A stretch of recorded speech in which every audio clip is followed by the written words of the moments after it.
To kick us off this morning, I'd like to introduce to you Fiona Walford, the Head of Creative Works at Google, to present on creative as the last unfair advantage. Hello there, my name is Fiona Walford and I'm Head of Creative Works at Google AUNZ. I'm very, very pleased to be here today. I'm basically here to talk to you about the last unfair advantage in business, which I believe is creative. This is obviously not my quote. This is a quote directly from Bill Bernbach of DDB fame, but I think is incredibly relevant and could not be more relevant than today, and finding those little opportunities that can make a really massive difference. It's a really exciting time to be working in creative as we learn more and more about the opportunities for clients and brands, and work closely with creative and production companies to bring out the very, very best from these learnings that I'm going to share with you today.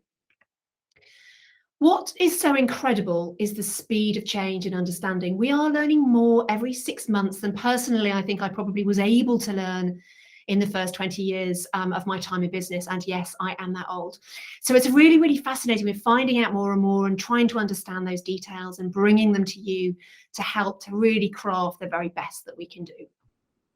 But I think importantly, it's like, why now? So we used to, in the olden days, run a campaign and perhaps 6 to 8 months later, have some sense of how it performed. Then we can maybe make it a little bit better, but it was always comparative. A little bit of measurement and probably a little bit of folklore. We simply have so many more modes of inquiry now, ways to measure and access to data. So from our perspective, there's things like brand lift surveys and YouTube watch time. And then really there's hundreds of experiments that we've run with clients. And then over to the other side, we can look at what machine learning can help us to understand at scale. And then you throw in geographies and verticals and formats and even new kinds of experimentation that we're testing all the time. It's really enabling us to get to a point where we can understand new answers and new help. So some of you will be very familiar with this iceberg slide, and I think you've probably seen some versions of it, certainly during MeasureUp. It's really interesting because we're challenging norms, right? So we've known for a long time that roughly 30% of your return of investment is run by media. It's delivered by your medium, it's delivered by the targeting you've chosen, the audience that you've reached, and making sure that you're tweaking that as you're going on. But we know that up to 70% is actually about what's run in that space. So it's about the creative work. It is the true differentiator between what is working really, really well and what we can optimize and the levers that you can pull from a media perspective, but the kind of enormous impact that you can have with getting your creative right. And it's not just us saying it, we've looked at hundreds and hundreds of studies, and everybody from Kantar to Analytic Partners to research from Cannes and from Nielsen, all of the research backs this up. Creative is not only the dominant driver of business results, but it's the dominant driver by an order of magnitude. So if there's one place to focus your time and energy, it is changing or evolving your creative. All right, so a little spin back to that lovely iceberg. We've long held the belief as well, when we look at that split between media and creative, that has been very much in the media world about those known quantities, the sort of science behind it, the data, and the efficiency, versus what potentially we always felt with creative was a little bit about magic, folklore, and instinct. That was what, was great creative. But I think the work that we are doing is actually laddering up to some degree, changing that. These areas at the top will never, ever drive an amazing creative idea. But what it will help to do is to tune it and to help us to understand more about it. What it's actually doing is giving us illuminating, interesting, and I guess insightful facets of creativity that we can learn from. And I think it's worth saying as well at this moment that this isn't as simple as what it used to be in terms of media and creative split, because the beauty of media is it's become increasingly automated. It optimizes and optimizes and optimizes to make sure you're getting the very best from your money. If you look at this example on the right for apps, we're actually in a world with that where a blend of kind of media and creative is very automated. What we do is we feed in lots of different assets to the creative system that helps to understand which ones work better and automate off the back of that. But you need to keep feeding that system. Less relevant for media, where you can just keep optimizing it and making sure that it's delivering your business results as you go. So what have we learned? And what is it that we've started to kind of develop within this? Well, basically, it's not just how an ad performed. It's not that simple. It's actually about the elements of the ad and how those are formed. So that could be something like the editing style, the narrative structure, or how the messaging works, perhaps the use of humans, how the product's presented, what the branding is. All of these are elements we can look across thousands of ads and ask, how do they work? Not just that, but also across business objectives. Are you wondering about ad recall? Is it all about consideration lift or purchase intent? We can now really start to get an understanding from those areas what it is that's making creative work. And now even business outcomes such as in-store traffic or downloads or perhaps driving to a website. Once you start adding in audiences like, I don't know, young mothers and empty nesters, how do those messaging elements, those creative elements change for all those constituents? And geographies, it's an unbelievable level of insight that we've never been able to see before. And fundamentally, we understand so much more about these many elements of ads, and it's a relatively short period that we've been able to do this. You can see here, just within Google, how our measurement has evolved significantly over a relatively short period of time, with 2022 due to be this bigger year of data sets and validation at scale. So enormous change in a relatively short period of time. Now, the good news is all of this information is available to you. The slightly good news is there is no checklist. You cannot go boom, boom, boom, flick a lever and just take advantage of it.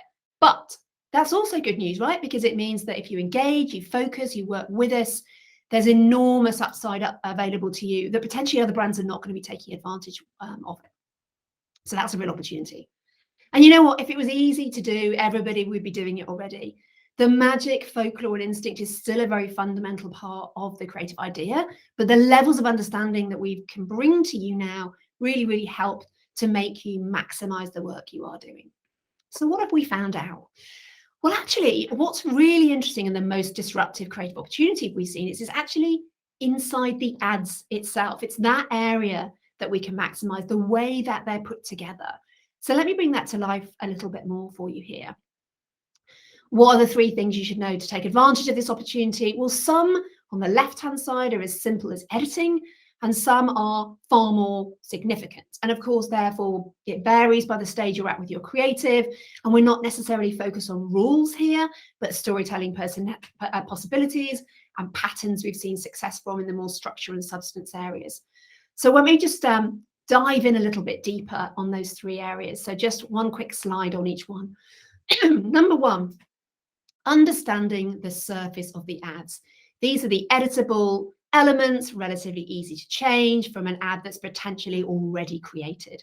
This is framing and pacing. This is potentially large site supers where they're relevant. Use of audio, as you know, YouTube is played 95% sound on. It's not a place you go to learn how to lip read. Well, probably is actually. There's almost certainly some amazing ads there.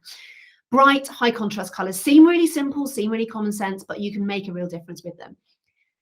Changing those things can really increase performance by up to 10 to 20%. So that's pretty significant when you think if you had a single media dollar and it was suddenly worth 10 to 20% more, you would be pretty happy with that.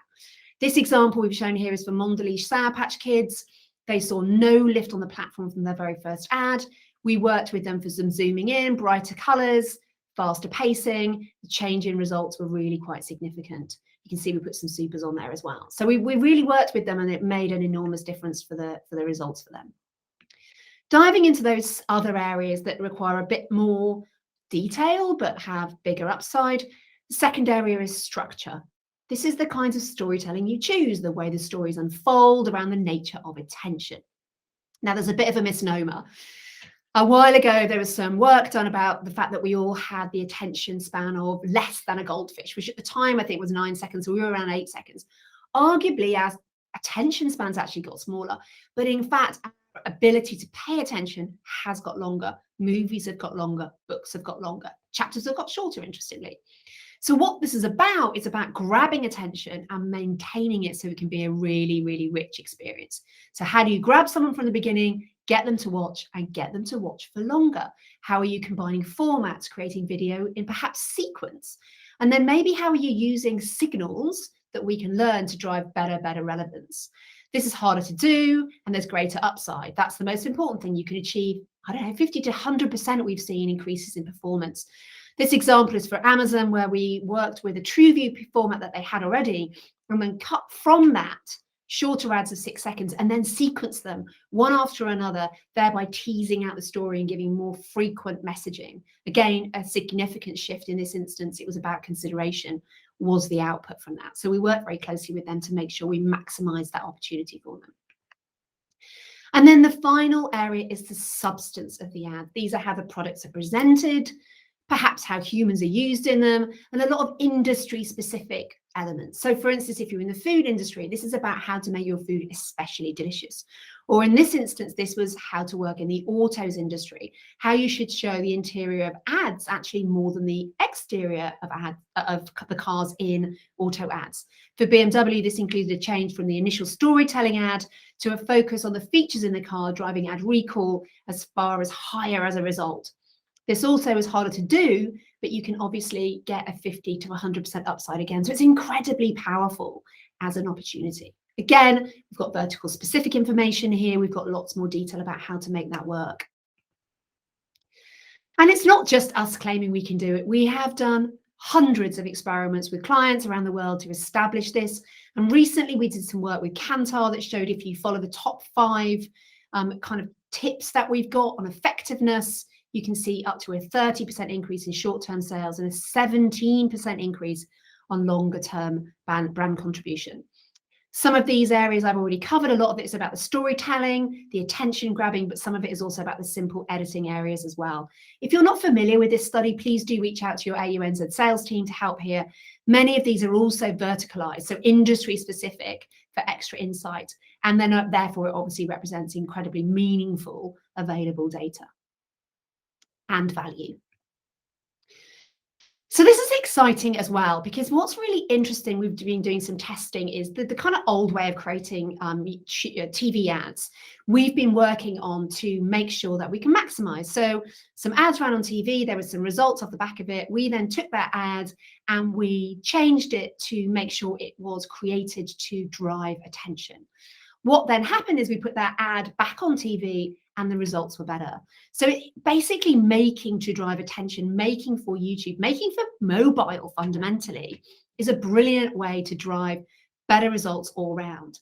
And we're here to help tell your stories and obviously not just edit TVC. So we want to start from the right place and make those as impactful as possible. And I think it's worth saying, this is not about machine learning and everybody turning out the same ad. This is about experimentation. We want to access a bunch of different stories. We're not about trying to make every ad the same, which is why there's no checklist, right? There's no 10 things to do and everyone's a winner. We want to work with you on your specific needs and making sure that you're leaning into those 3 different areas to make sure that you maximize the 3 S's, as we can call them, to make your ad work as well as possible. So just a quick wrap up. What are the 3 things that you should be really aiming to do here? Number 1, learn this new language. Don't kind of imagine you can just outsource it to your agency or production partner, because actually if you're improving these ads, if you're approving these ads, you need to know what's different about them in order to take advantage of this new power.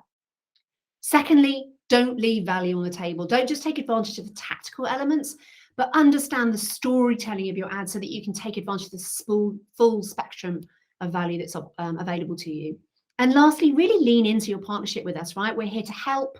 We understand a lot. We can share a lot. We're happy to consult on briefs, on assets you already have in development. And we're really, really happy to run experiments with you. Just give us a call. We want to make sure that everybody's getting the very maximum they can out of this opportunity. So a huge thank you for listening. Do get in touch. I really, really appreciate your time and mainly your attention. Thank you very much.